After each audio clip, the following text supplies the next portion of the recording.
नमस्कार, breaking news में बड़ी खबर आपको बता दें कि यूपी में हमें रोजाना बुलडोजर एक्शन देखने को मिल रहा है अवैध कब्जों पे।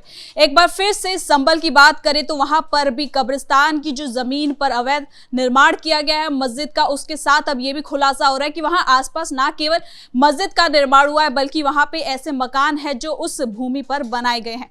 इस मामले में पहले 7 लोगों पर एफआईआर दर्ज थी और एक बार फिर से अब 7 लोगों पर एफआईआर दर्ज की गई है। इसी खबर पर ज्यादा अपडेट के साथ मेरे साथ मौजूद है मेरे सहयोगी हर्ष भारद्वाज। तो सर, कब्रिस्तान की जमीन पर एक बार फिर से 7 लोगों पर एफआईआर दर्ज हुई है।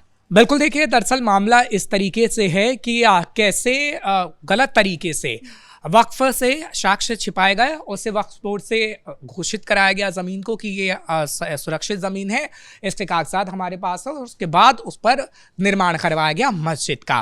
खासतौर पर कब्रिस्तान की ज़मीन पर जो अवैध तरीके से मस्जिदों का निर्माण कराया गया है। अब उस मामले में 7 लोगों पर हमने ही अपने दर्शकों को खबर बताई थी कि 3 दिन पहले 7 लोगों पर एफआईआर दर्ज की गई है, जिस पर राजनीति भी बखूबी हुई थी। लेकिन 7 और ऐसे लोग हैं जिन पर एफआईआर की बात इस वक्त आ रही है कि 7 और लोगों पर एफआईआर होगी। फिलहाल इसकी आधिकारिक घोषणा भी नहीं की गई है, लेकिन आधिकारिक घोषणा भी इसकी जल्द हो जाएगी, क्योंकि कई और लोग हैं जिन पर और भी आपको एफआईआर दर्ज होती हुई नजर आएगी।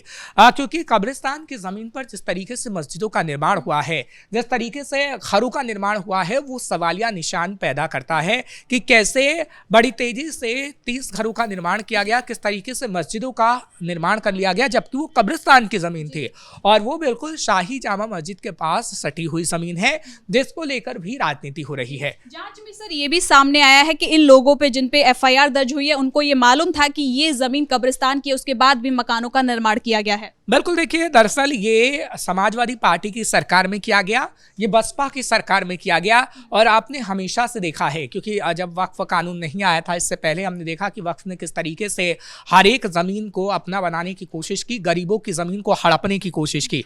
और आपने देखा है कि कैसे समाजवादी पार्टी ने कई गरीबों की जमीनों पर किस तरीके से कट्टरपंथियों को कब्जा करने की अनुमति दी थी। आज भी वो साक्ष्य मौजूद है कि समाजवादी पार्टी की सरकार ने कट्टरपंथियों को जमीनें दी, उस पर मस्जिदें बनवाने का कहा कि आप मस्जिदें बनवा लीजिए, इन जमीनों पर मदरसा बना लीजिए, और उसके बाद उनको मुस्लिम वोट बैंक हासिल हुआ। लेकिन अब समाजवादी पार्टी की सरकार उत्तर प्रदेश में नहीं है, इसलिए हम देख रहे हैं कि अब सभी चीजों की जांच हो रही है, खासतौर पर उन अवैध निर्माण की जो कराया गया है। इससे पहले आपने देखा कि जब बुलडोजर एक्शन हो रहा था, क्योंकि अभी तो हम शाही जामा मस्जिद के बगल वाली कब्रिस्तान की जमीनों की बात कर रहे हैं जो अवैध रूप से वहां पर निर्माण किया गया, क्योंकि अभी उस पर बुलडोजर भी चलना है। 15 दिन का नोटिस पहले ही दे दिया गया था, और अब आप देखेंगे कि 25 से 26 तारीख को ये बुलडोजर चलता हुआ, हालांकि 26 तो नहीं, क्योंकि 26 को हम देखेंगे गणतंत्र दिवस है, उसके बाद ये बुलडोजर चलता हुआ नजर आएगा, क्योंकि 15 दिन का अल्टीमेटम 26 तारीख को ही खत्म हो रहा है। उससे पहले खासतौर पर कई खबरें इसमें निकलकर सामने आ रही है कि लोगों पर एफआईआर हो रही है, और कई लोगों के खिलाफ मामला भी दर्ज किया जा रहा है, क्योंकि उन्होंने साक्ष्य छिपाने की कोशिश की और कहीं ना कहीं उन्होंने पुलिस को सच नहीं बताया है।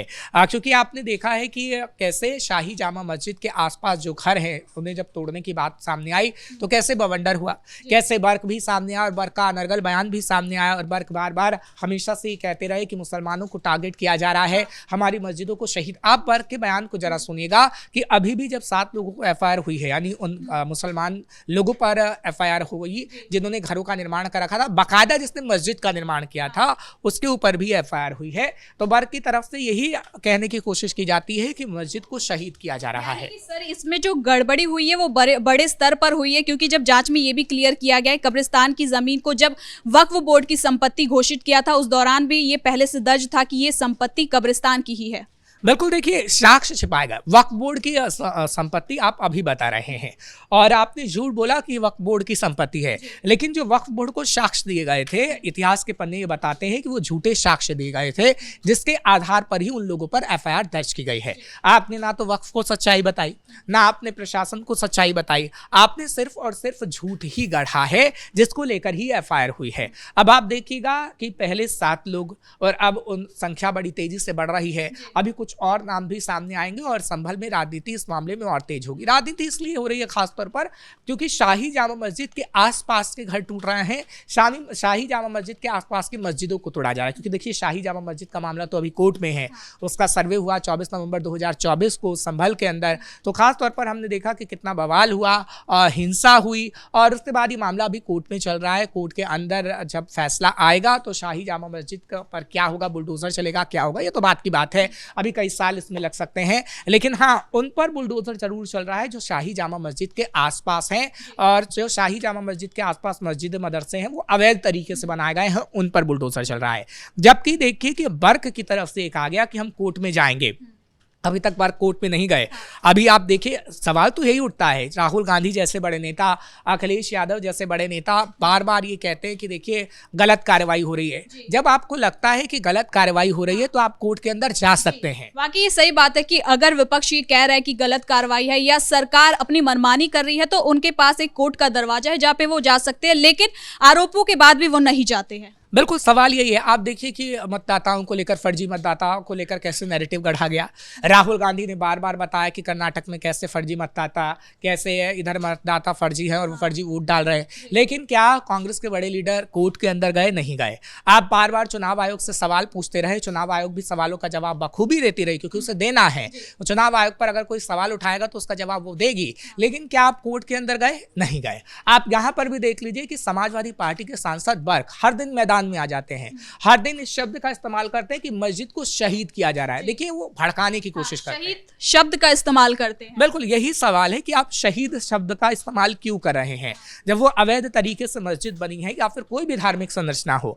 अगर वो अवैध तरीके से बनी है तो आप उसको ये कह सकते हैं, आप अपील कर सकते हैं कि आप इस हमारी धार्मिक संरचना को शिफ्ट कर दीजिए। अगर वो नहीं है, हम अपनी प्रॉपर्टी पे उसे बनाते हैं, उसे शिफ्टिंग का बात हो सकता है या फिर अपील की जा सकती है, ऐसी चीजें की जा सकती हैं। लेकिन बर्क ऐसा नहीं करते। बर्क और मुसलमानों को भड़काने की कोशिश करते हैं, कट्टरपंथियों को भी भड़काने की कोशिश करते हैं कि देखिए आपकी मस्जिदों के साथ ऐसा ही होगा, आपकी मस्जिदें तोड़ी जाएंगी।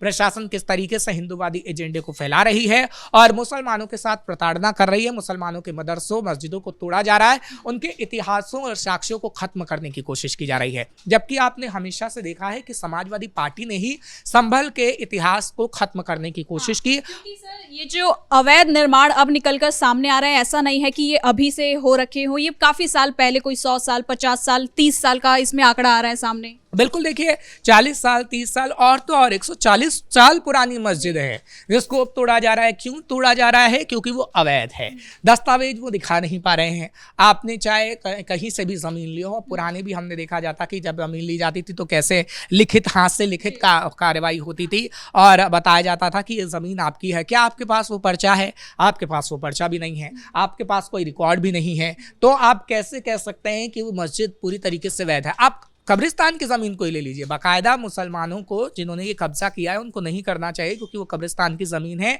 और वहाँ पर किस तरीके से शवों को ले जाकर दफनाया जाता है। वो कब्रिस्तान की ज़मीन थी, वहाँ पर कब्रिस्तान बनाया जाना था, लेकिन आपने कब्रिस्तान की ज़मीन पर ही मस्जिद का निर्माण कर दिया, आपने कब्रिस्तान की ज़मीन पर ही मकानों का निर्माण कर दिया। तो अगर आप कोई गलत तरीके से ये करेंगे यानी अवैध अतिक्रमण करेंगे तो बुलडोज़र तो चलेगा। और ये बुलडोज़र आज से नहीं चल रहा है, ये बुलडोज़र 2017 से गरज रहा है।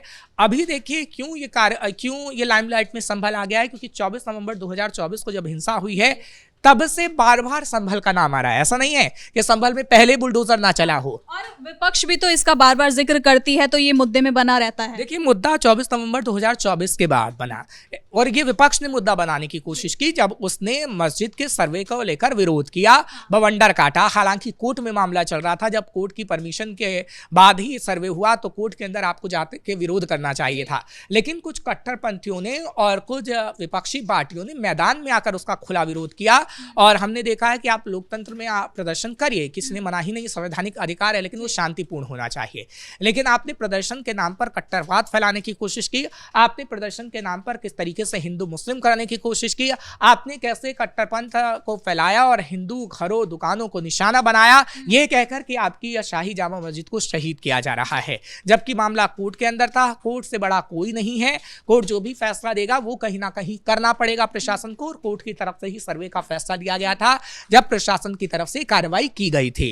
यानी कि क्या हमें 26 तारीख के बाद हमें बुलडोजर एक्शन देखने को मिल सकता है अगर दस्तावेज नहीं पेश किए गए तो? बुलडोजर तो चलना तय है, नोटिस दिया जा चुका है, अब तो बात एफआईआर की हो रही है कि कितने और लोगों पर एफआईआर होगी। बहुत बहुत धन्यवाद सर इन तमाम जानकारियों के लिए। तो कुल मिलाकर संभल से ये मामला आया है सामने, जहां पे कब्रिस्तान की जमीन पर अवैध निर्माण किया गया है, अवैध कब्जा किया गया है, जिसके बाद अब प्रशासन लगातार सख्त एक्शन में नजर आ रही है। ब्रेकिंग न्यूज में इतना ही। कैमरा पर्सन राजकुमार के साथ मैं सृष्टि शाह।